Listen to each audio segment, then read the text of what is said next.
Hello, I am Dr. Aizaz from MedicoVisual.com, back with part 3 of Insulin Resistance lecture series. So let's just start the lecture. So let's suppose that here is a cell and it is, let's say, a liver cell or hepatocyte. Now here is insulin. Now let's see how this insulin works on the cell. So this insulin, it has a cell surface receptor with its two alpha subunits and 2 beta subunits. These alpha subunits, these are the ligand binding domain that binds with insulin. Now the binding of insulin with the alpha subunits of its receptor, it causes a conformational change in the receptor in such a way that beta subunit, these are the beta subunits, they become active. Now as they become active, one of the beta subunit, it will phosphorylate the other beta subunit and vice versa. So in this way they cross autophosphorylate each other, and after becoming active they cross autophosphorylate each other at their tyrosine residues. So after this phosphorylation, they become sticky, they become attractive for an intracellular protein. So this intracellular protein, it will bind with these phosphorylated beta subunit, and then this protein will become active. I don't know how these beta subunits activate this protein. Perhaps they do a head massage to this protein. Well, not exactly. Again, here there is the secret is the change in conformation, the change in shape of the structure. So with binding, as a result of binding of beta subunit with this protein, again the shape of this protein changes and it becomes active.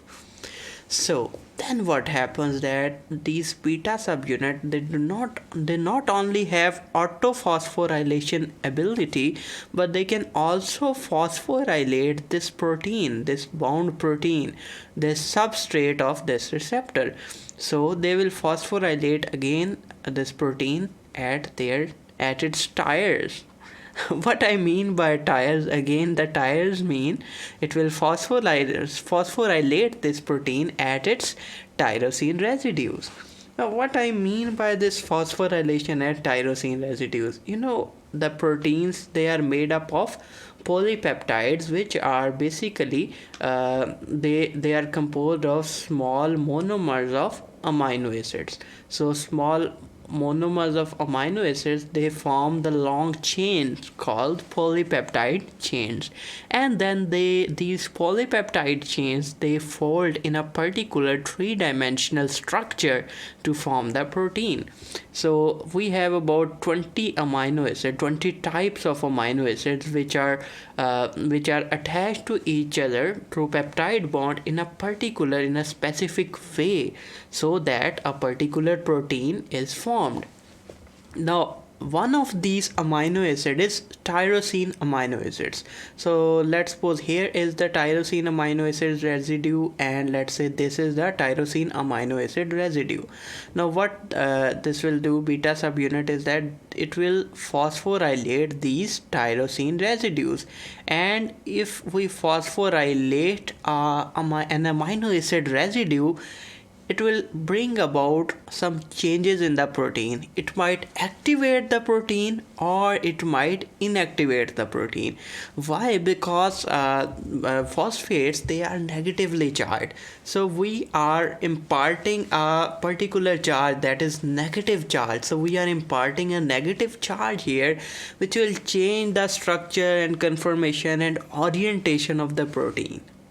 Right, so that's how as a result of phosphorylation of this protein, it becomes active, it becomes fast, its tires start running faster. Well, that was just an analogy so that you can remember, but the thing is that it becomes active after being phosphorylated by this insulin receptor. Now as this insulin receptor, okay, let me just remove this, it's distracting me. So as this insulin receptor, it phosphorylates this particular protein, it means that this beta subunit or this insulin receptor as a whole, it is acting as an enzyme, right? It is acting as an enzyme, and this protein, it is the substrate of this enzyme. What is the enzyme? Insulin receptor, and this is the substrate. So if you keep this thing in mind, it will be easy for you to understand that the name of this protein is IRS, that is insulin receptor substrate. Basically we have some different types of IRS 1, 2, 3 and so on, but mainly IRS 1 and IRS 2, they are well known and they are more important as compared to other IRS. And by the way, you can remember that this receptor, it is because it is acting as an enzyme, and it is having kinase activity for tyrosine residues. So this receptor, it is also called tyrosine kinase receptor. Now this IRS, which is now phosphorylated at its tyrosine residues, it is now active, and now it can initiate a cascade of events, two types of cascade of events. It can initiate PI3K pathway and it can initiate MAP kinase pathway. Now do not ask me that what are these pathways, because we will not discuss these pathways in this lecture. They are beyond the scope of this lecture. But the important thing is that end result will be that there will be decrease in blood glucose level. But how exactly insulin decreases the blood glucose level? If I tell you in a single sentence, that is what insulin does, it increases uptake of glucose, it increases utilization of glucose by the cell, and it increases the storage of glucose.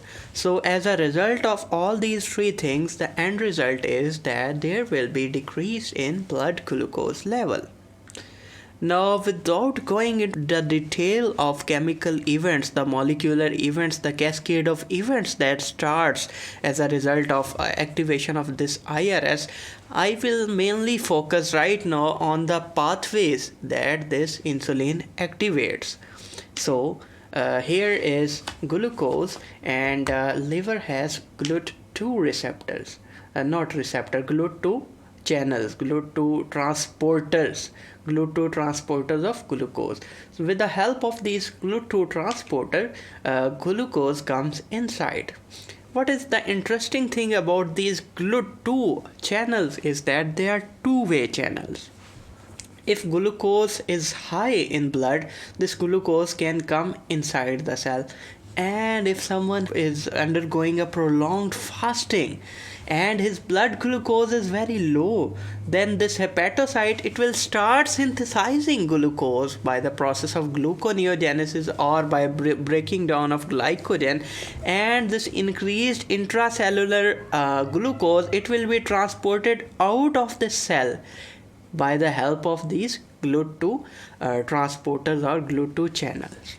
Now as this glucose enters inside the cell, remember the insulin, it does not directly affect the GLUT2. It can affect the GLUT4 which are on the peripheral cells, but there is no direct effect of insulin on GLUT2 channels, but there is some indirect effect. I will tell you how. Now as this glucose enters inside the cell, it is now utilized for energy. It undergoes the process of oxidation or glycolysis. It is broken down into pyruvate, and as a result we get ATP, NADP, NADH and FADH2.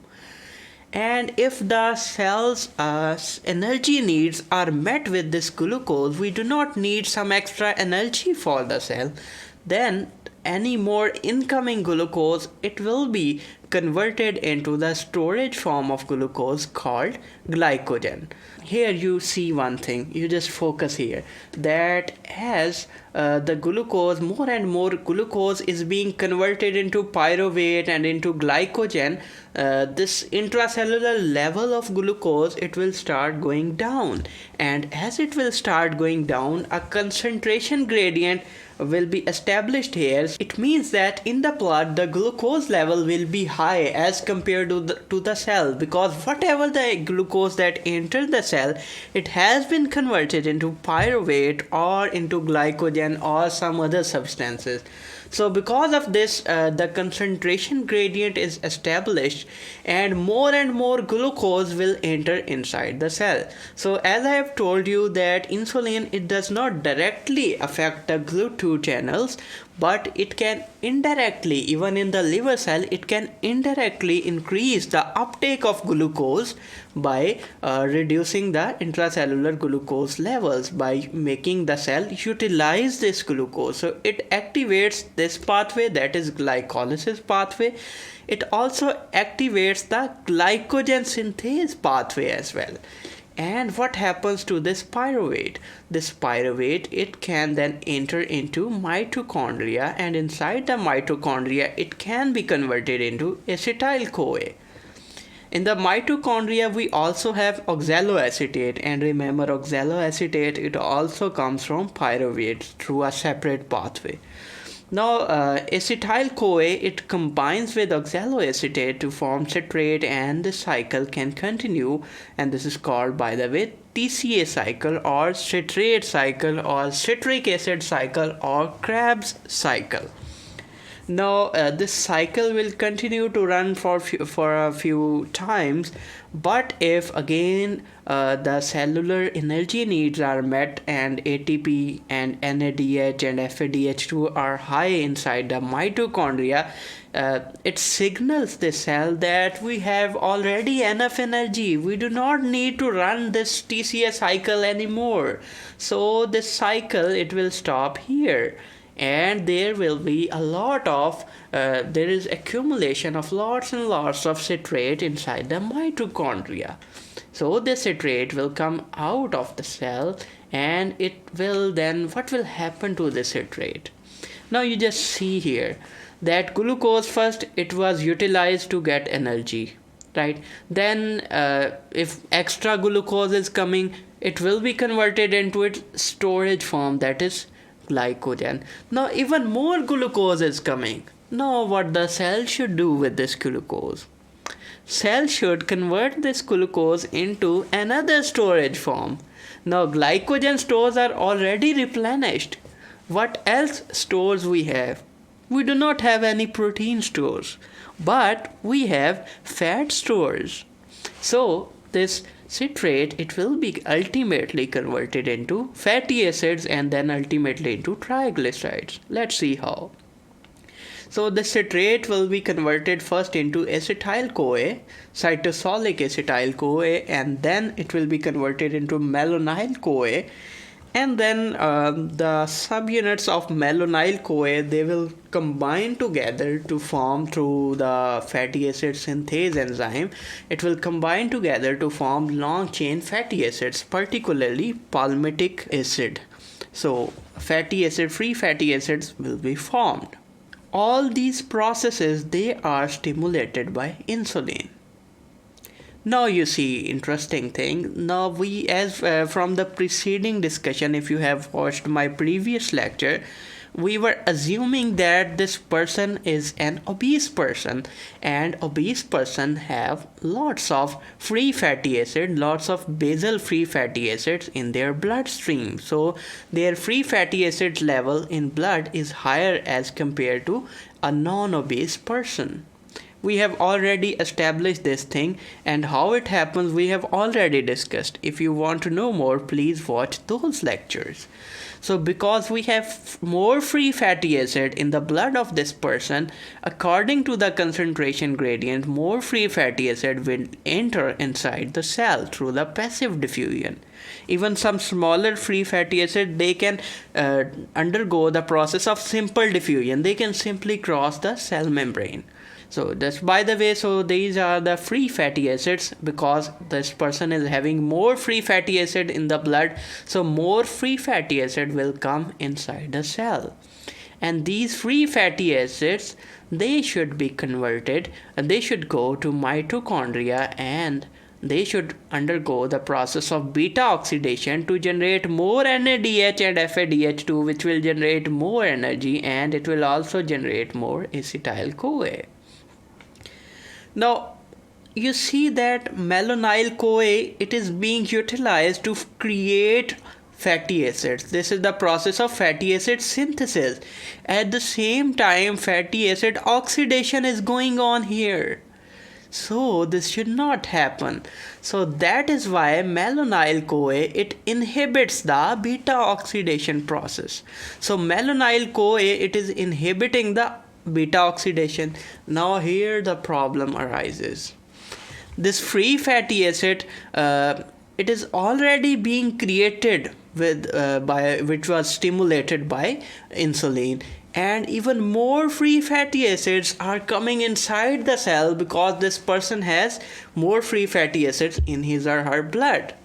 So lots of free fatty acids, they will accumulate inside the cell. And then what will happen with these free fatty acids? They will be converted first into monoacyl glycerol, and then diacyl glycerol, and ultimately into triacyl glycerol, which will be packed together, which will be packed inside some proteins to form VLDL molecules, very low density molecules, and they will be secreted outside the cell into the bloodstream. And then that will be a long story, that how they are picked up by adipose tissue and many different types of cells of the body. We will not go into details. Right, so basically these free fatty acids, these are being stored inside this triacyl glycerol. Let's see how from free fatty acid triglycerides are formed. We will not go into details of enzymes involved, just a brief discussion. So here we have a free fatty acid, and this is the glycerol molecule. You know from where this glycerol comes? Let me tell you briefly. So here is the process called glycolysis. During the process of glycolysis, a compound called glyceraldehyde 3-phosphate (G3P) is formed. From this glyceraldehyde 3-phosphate, through a multi-step pathway, what is formed? Glycerol. So glycerol, it is coming from this glycolysis pathway. Now let's move forward. So here we have a free fatty acid, and then we have glycerol. So this free fatty acid, it will combine with this glycerol molecule to form monoacyl glycerol. Acyl mean fatty acid chain. So we have single fatty acid, monoacyl, single fatty acid chain combined with glycerol backbone. Then this monoacyl glycerol will combine with another fatty acid chain to form diacyl glycerol, and again it will combine with another fatty acid chain to form triacyl glycerol. Now you see the situation here. We have lots of free fatty acids. Not all of these free fatty acids can be combined to form triacyl glycerol, because this molecular machinery to synthesize this free fatty these triglyceride, it will be overwhelmed with so much burden. It can create triglycerides up to a certain limit. So as its limit will be exhausted, this pathway, it might stop here. Not exactly stop, but it will slow down here. And as it slows down, the triacyl glycerol and monoacyl glycerol and even free fatty acid chain, they start accumulating inside the cell. So here diacyl glycerol, they also start accumulating inside the cell. Now along with diacyl glycerol, some other metabolites, some other types of fats, some other types of lipids, they also start accumulating. One of the important one is ceramide. Now ceramide is not something alien. It is an important lipid that is waxy in nature, and it prevents the dryness of skin. So it is an important lipid. But the thing is that even this diacyl glycerol and triacyl glycerol, free fatty acids, all these are normal things. But the thing is that excess of everything is bad, and excess of these normal things is also bad. So lots of triacylglycerides and ceramides, they will accumulate inside the cell, and they will become very angry. You know what they will say to this IRS? They will say to this IRS, "Hey IRS, you betrayed us." Of course, we cannot say anything to insulin. That is a foreign substance. Well, not foreign substance. That is a extracellular substance. But IRS, you were our friend. You were the cytosolic protein. Why you betrayed us? Why are you taking the orders from the extracellular insulin and creating so much diacylglycerol and ceramide, and you are creating an undue competition here? There is already lots of diacylglycerol and ceramides. Why the hell are you creating more of these substances? Please stop this shit. So they will become very angry and they will wake up their sleeping friend. And their sleeping friend again is very angry, and he happens to be a thug. What this thug will do with this IRS? This thug will try to strangulate the throat of this IRS, and it will bind this IRS on its side, so it will not be able to move and perform its function. And now this IRS is very sad, and it is crying because even this PKC, this protein kinase C, it has put a chain around its throat and on the side, and it is not being able to perform the actions, to perform the orders that were given by this insulin. This protein kinase C has what it has done. Okay, let me show you. It has strangulated the throat with phosphate chain. What I mean by this is that it has threonine phosphorylated this IRS protein. With the throat, you can remember that it is threonine. So it is phosphorylation of threonine amino acid residues of this IRS. And with side, I mean serine.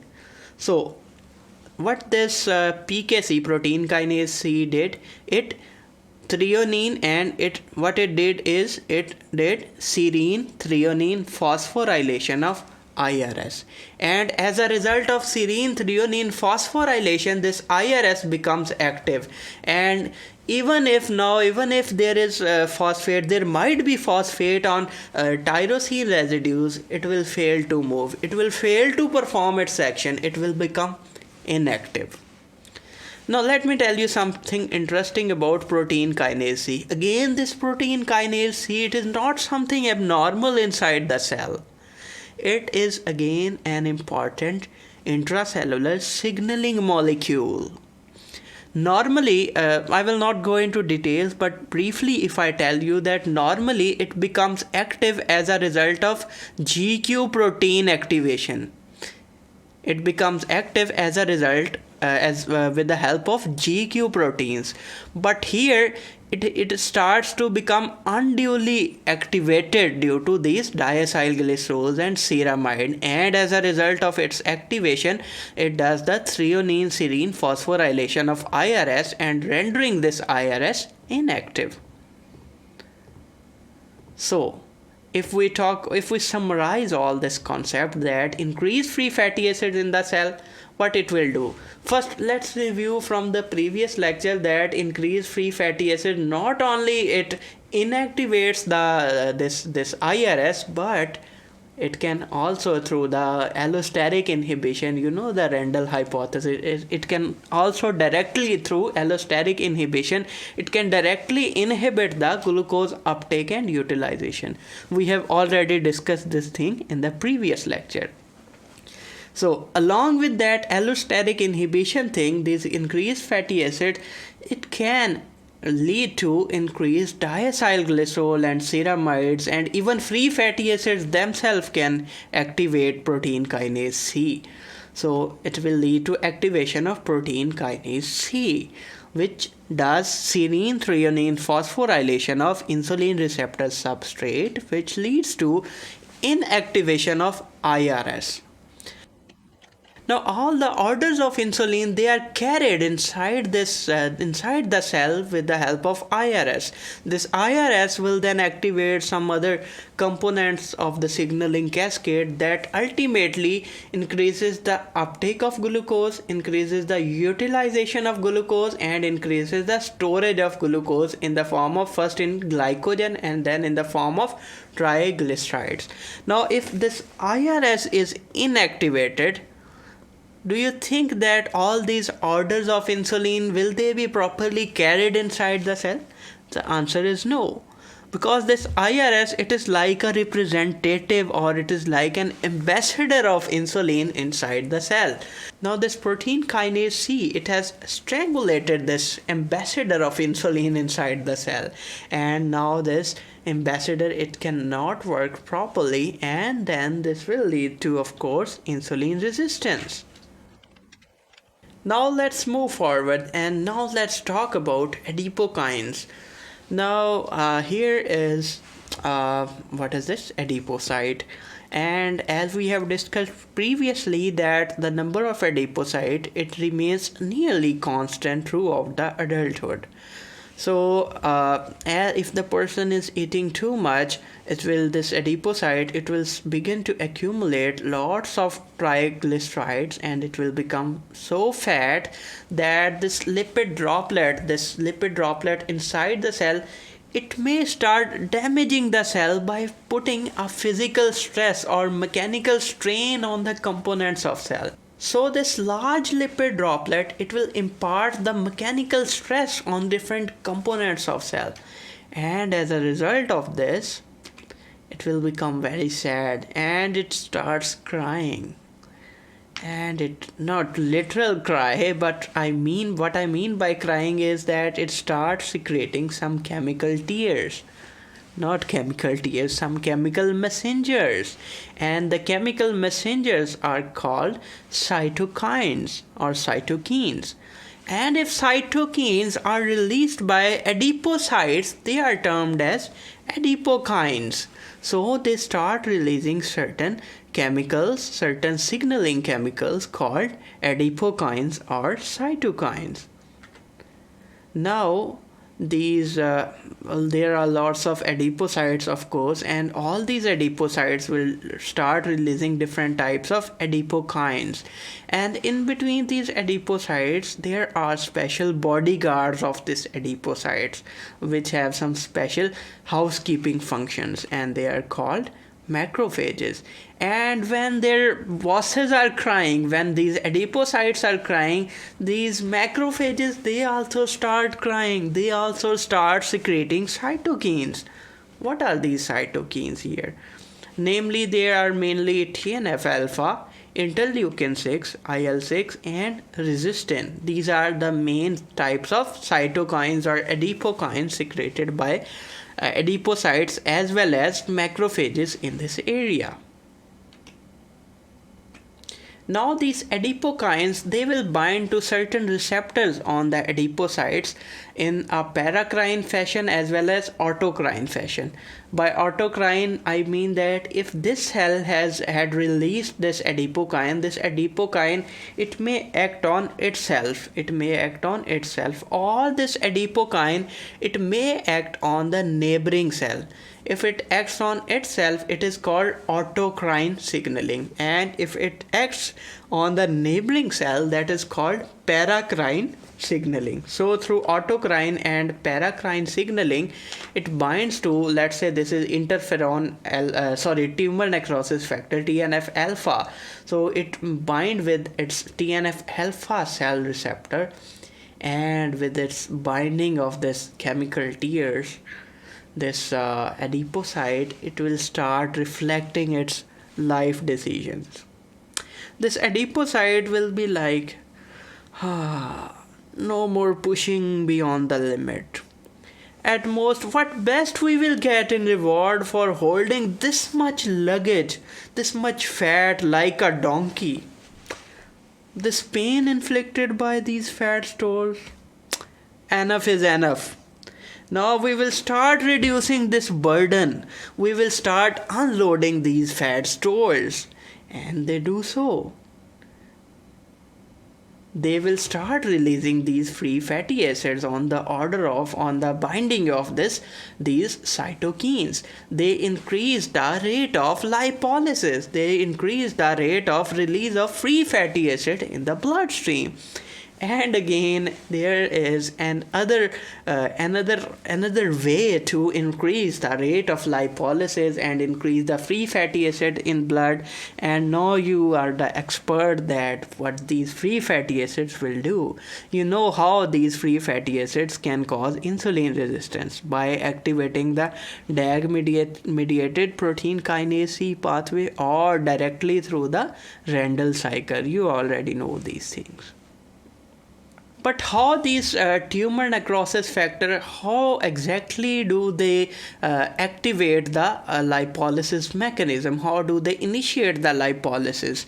Exact mechanism is not clearly known, but there is some speculation that it activates the protein kinase A. And we have already discussed in the previous lecture that how protein kinase A work. And I will not go into those details in this lecture because this lecture will totally go off topic if I start discussing those details again in this lecture.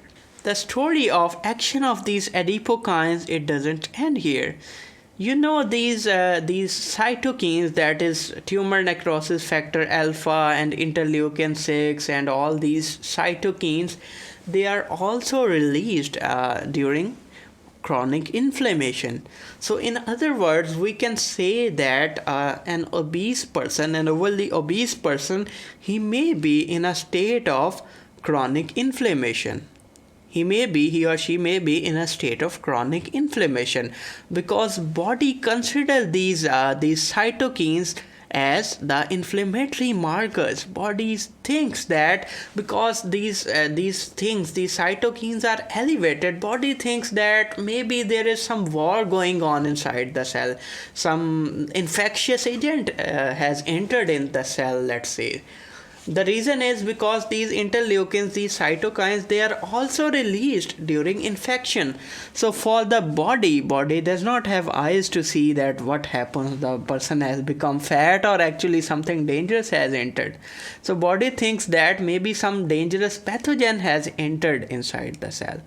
So these cytokines, they will go to the peripheral cells and they will bind to the peripheral cells on their particular receptors, and then they will say to these peripheral cells in their special chemical language, "Hey, you bunch of fools! Why are you sitting here enjoying your candies?" By candies, I mean glucose. So why are you sitting here enjoying your candies? You know, a war has broken out in our body and you are just sitting here like a lazy ass and enjoying your candies. Stop eating these candies and leave these candies. Spare these candies for the impending emergency situation. Don't eat these candies. And you know what the cell will say? Cell will say, "But sir, this is this IRS who is asking us, who is ordering us to eat these candies, who is ordering us to uptake these candies and utilize these candies and even store these candies. What shall we do, sir?" And what this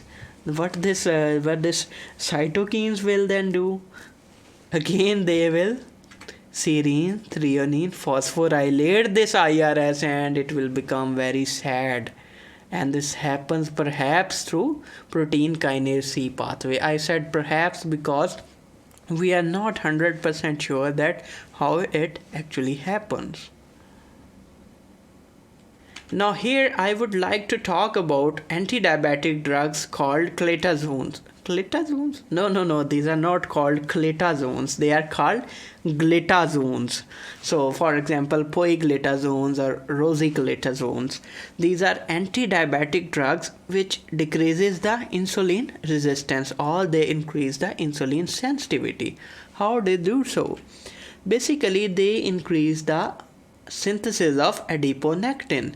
They upregulate the adiponectin gene. Now, what the heck is adiponectin? We will not again go into details, but adiponectin, they are also the adipokines, and they are that type of adipokines which decreases the insulin resistance. There are many different mechanisms through which they decrease the insulin resistance, but one of the easiest to understand is that these adiponectin, they will increase the proliferation of adipocytes. They will increase the number of adipocytes. Now, if the number of adipocyte increases, it means that okay, let me show you something. So if here was only a single adipocyte and it has to bear all this, it has to bear the luggage of all these fat stores all alone. These luggage, it will put the mechanical strain, physical strain on this cell. But if 3 fat cells are there, this might be shifted, these fats, they might be shifted into 3 cells. But not only that, but from the peripheral cells, the triglycerides and fatty acids, they might be picked up by these fatty acids, not fatty acid, I mean fat cells, and this will lead to shifting of fat from peripheral cells to adipocytes. So peripheral cells to adipocyte fat shifting is done by these adiponectins. There is also some evidence that these adiponectins, they directly increases the insulin sensitivity by increasing the translocation of GLUT4 transporters on the cell membrane of muscles and adipocytes and other cells. Right. So peripheral cells to adipocyte shifting is the function of adiponectin. The other thing these glitazones does is that they decreases the synthesis of cytokines or adipokines that are inflammatory in nature. For example, TNF-alpha, IL-6 and resistin. So how exactly they do? It's very easy to understand. Let's suppose this is a nucleus and here is the DNA. Now let's say here is the gene for, okay, wait, let me show you. So here is the gene for this adiponectin. So it will upregulate these glitazone, it will upregulate the gene for adiponectin. And let's say here, okay, here is the gene for that inflammatory markers. So it will downregulate these genes for inflammatory markers. So it will upregulate the adiponectin and it will downregulate these adiponectins, that adipokines that are inflammatory in nature. So in this way, these glitazones, they decreases the insulin resistance and they increases the insulin sensitivity. So that was all about this lecture. Thank you so much for watching this video. I will see you in next video. Bye bye.